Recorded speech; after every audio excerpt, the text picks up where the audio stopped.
السلام عليكم. فيديو النهاردة هنعمل فيه المخ.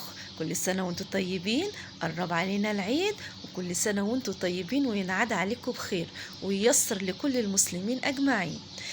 النهاردة يا حبايبي جبنا المخ بتاعنا اهو، شايفين جماله؟ قطعة واحدة اهو على بعض. هغسله كويس وانضفه من الشعيرات والخيوط اللي فيه اهو بالشكل ده، وهغسله كويس وهقطعه. معانا ايه تاني؟ معانا معلقتين من السمنة البلدي، 4 بيضات، ملح، كمون، شطة، كزبرة ناشفة. في اسهل من كده؟ لا مفيش. هنعمله النهاردة بطريقة سهلة ومختلفة.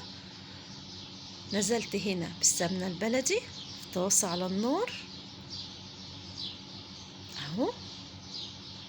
هنا بقى كنت غسلت المخ بتاعي وقطعته اهو شرائح بالشكل ده، وهنزل في السمنة، هقليه في السمنة. طبعا بقى سمنة بلدي، زيت، سمن نباتي، المتاح عندك، بس بصراحة السمنة البلدي بتفرق في الطعم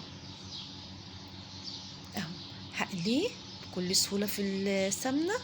هنا بقى معايا 4 بيضات، هكسرهم كده وهحط لهم معلقة كبيرة من الفلفل الأسود، وكمان معلقة من الدقيق. تقدري تستغني عنها، بس بصراحة بتعمل قوام للمخ اهو.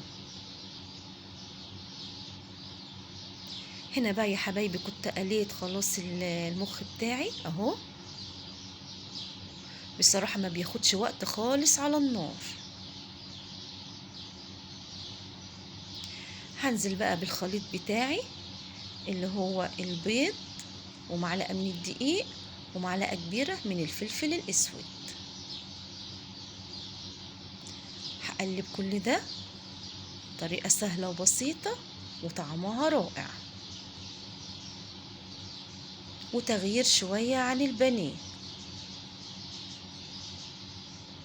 اهو بالشكل ده كده.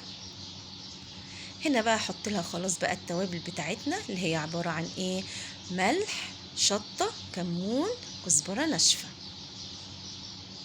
اهو. هقلبهم مع بعض وخلاص خلصنا بقى المخ بتاعنا. صدقيني هيعجبك طعمه، يا ريت تجربيه بقى وتدعيلي. وخلصنا اهو المخ، قدمناه بقى مع طبق مخلل من اللي احنا عاملينه في البيت وشوية جرجير. ايه رأيكم بقى؟ متنسينيش بقى في اللايك والشير، واشوفك في فيديو جديد واقولك السلام عليكم.